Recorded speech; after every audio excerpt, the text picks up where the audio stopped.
Good morning students. आज हम बात कर रहे हैं बीएससी प्रथम वर्ष के ओसिलेशन इन वेव की बुक का टॉपिक का नाम है तरंग गति में ऊर्जा का अभिगमन, यानी कि energy transport in wave motions.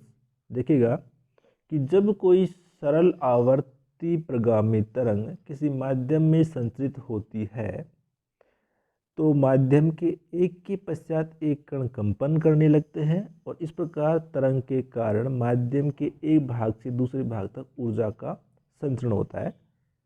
यह ऊर्जा तरंग स्रोत से प्राप्त होती है। तो इस प्रकार हम तरंग ऊर्जा के लिए व्यंजक ज्ञात करेंगे। ध्यान दीजिएगा कि हम जानते हैं कि किसी माध्यम में समतल प्रगामी सरल आवर्तन यानी plane progressive simple harmonic wave का समीकरण निम्नलिखित होता है। y बराबर A sine omega t minus k x. ठीक है, इसको दूसरे रूप में लिख सकते हैं हम, जहाँ के बराबर 2π/λ होता है, संचरण नियतांक होता है।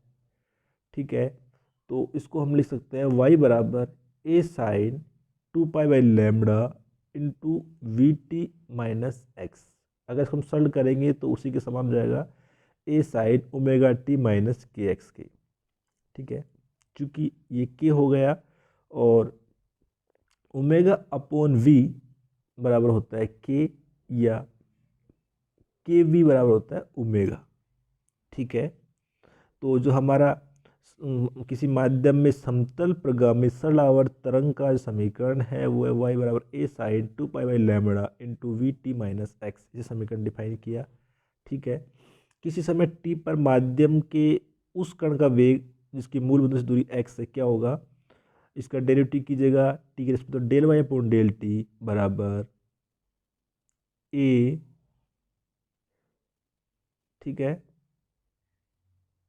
A cos 2π/λ V T minus X into 2π/λ into we.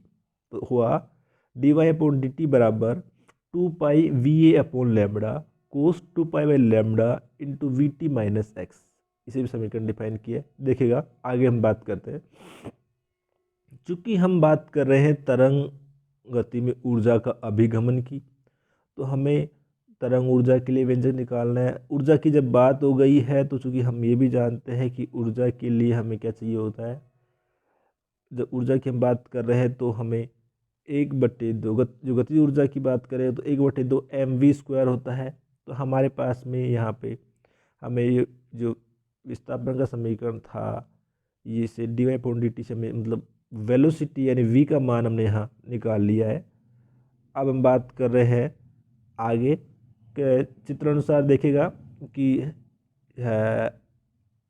हम माध्यम में तरंगति के लंबवत एकांक क्षेत्रफल और मोटाई dx की एक पतली लेयर का विचार कर रहे हैं। जो आप देख पा रहे हो कि ये कोई एक पतली लेयर है जिसका मोटाई dx है।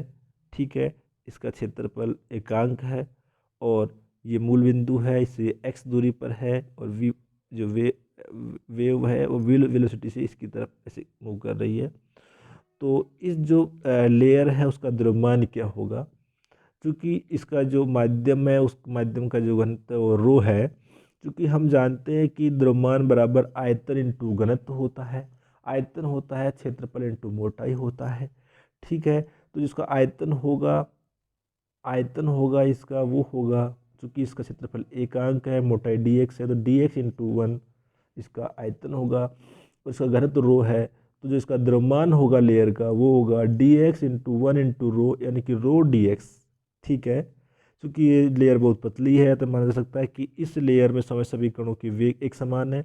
अतः गर्त जो ये परत है यानी कि जो लेयर है उसकी जो गतिज ऊर्जा होगी वो क्या होगी, 1/2 m का मतलब द्रव्यमान और यहाँ m द्रव्यमान का मान है रो dx, तो रो dx और v² यानी d Y upon D t का स्क्वायर।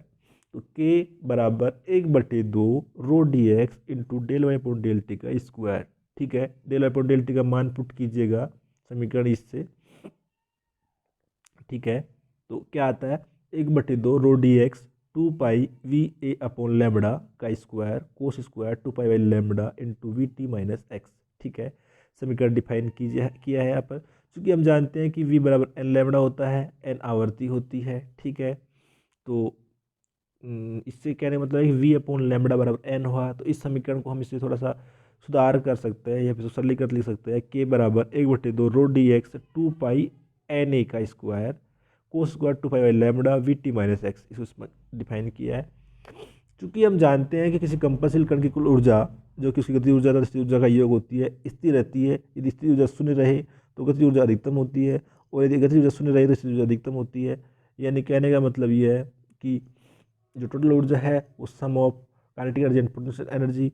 ठीक है, जब अधिकतम गतिज ऊर्जा होगी तो स्थिर ऊर्जा शून्य होगी, और वो अधिकतम गतिज ऊर्जा इसकी क्या होगी, कुल ऊर्जा होगी। ठीक है, तो के मैक्सिमम बराबर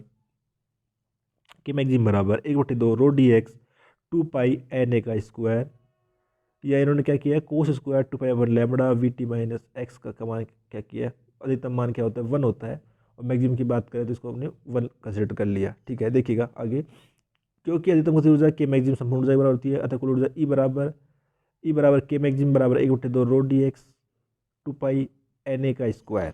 ठीक है, इस समीकरण से डिफाइन कर दिया।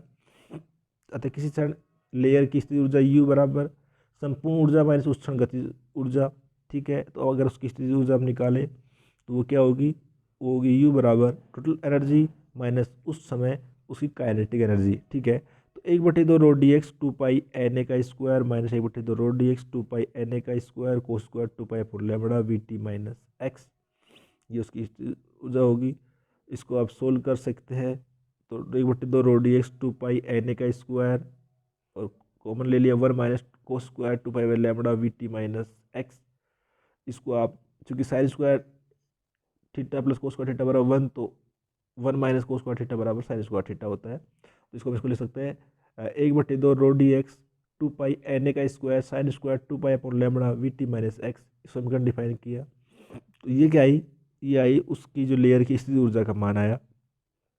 ठीक है, तो यदि हम उस लेयर को अनंत सूक्ष्म रूप से पतली मान लें, यानी इनफाइनेटली नैरो मान लें, तो माध्यम में एकांक आयतन की संपूर्ण ऊर्जा का व्यंजक x बराबर 0 से 1 तक समाकलन कर प्राप्त की जा सकती है। और तो तन संचरण के कारण माध्यम के प्रति एकांक आयतन में कुल ऊर्जा होगी, वो क्या होगी, 1/E बराबर इंटीग्रेशन 0 से 1 1/2 रो डी एक्स 2π NA का स्क्वायर। ठीक है, 2π NA का स्क्वायर कॉन्स्टेंट है, बाहर आ जाएगा, रो भी बाहर आ जाएगा, 1/2 बाहर आ जाएगा, ओनली बचा क्या dx का इंटीग्रेशन 0 से 1 करोगे तो मान क्या आएगा, 1 ही मिलेगा हमें। और उसको टोटल ई आई वो क्या आया, 2π² N² A² into rho. Okay, तो ये क्या हमारी क्या आई है, एकांक आयतन में कुल ऊर्जा ई बराबर 2π² N² A² एंड रो। माध्यम की एकांक आयतन कुल ऊर्जा को ऊर्जा घनत्व कहते हैं। ठीक है, माध्यम की एकांक आयतन की कुल ऊर्जा को ऊर्जा घनत्व यानी एनर्जी डेंसिटी कहते हैं। और ये जो समीकरण है इससे स्पष्ट हो रहा है कि ऊर्जा घनत्व का मान दूरी x व समय t पर निर्भर नहीं करता है। ठीक है, देखिएगा, ये तो हमने बात की थी कुल ऊर्जा की। अगर हम तरंग के एकांक आयतन की औसत गति ऊर्जा और औसत ऊर्जा का आकलन करें तो क्या होगा मान, औसत ऊर्जाओं का योग एकांक आयतन की संपूर्ण ऊर्जा के योग के बराबर होता है। ठीक है, देखिएगा x बराबर 0 से x बराबर लैम्बडा तक समीकरण का समाकलन करने पर हमें लंबाई में प्रति एकांक क्षेत्रफल की गति ऊर्जा प्राप्त होगी। तो एकांक आयतन में उस गति ऊर्जा को देखिएगा, k बराबर 1/λ इंटीग्रेशन 0 से lambda 2 rho π² N² A² cos square 2π/λ VT minus X dx। ठीक है, ये है, इसमें आप 2 रो π² N² A² को बाहर ले लीजिएगा, इंटीग्रेशन 0 से lambda 1/2 1 plus cos 4/λ VT minus X. ठीक है, ओके, इंटू dx। इसको आपने किया है, चूँकि कोस स्क्वायर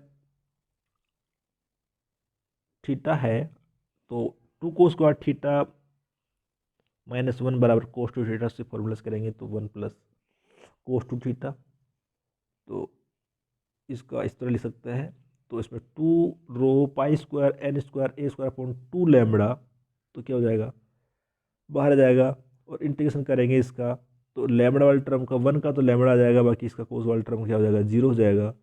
क्योंकि कोस 4 अपॉन मतलब कोस 4 upon lambda into V T minus X का 0 से लैम्बडा तक करेंगे तो 0 हो जाएगा। तो जो हमारा के मिला हमें, यानी एकांक आयतन की औसत गति ऊर्जा मिली के एवरेज, तो वो क्या मिल रहा है हमें, पाई square N square A square रो।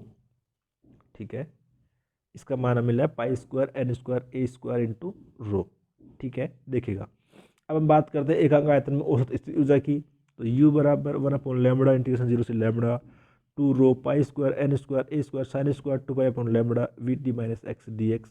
तो सेम से यहाँ भी करेंगे हम, 2 rho pi square N square A square upon lambda को बाहर ले लीजिएगा, इंटीग्रेशन 0 से lambda 1/2 1 minus cos 4 upon lambda 4 pi upon lambda V T minus X into D X होगा, चूँकि sign 1 minus 2 sine square theta बराबर कोस टू थीटा होता है।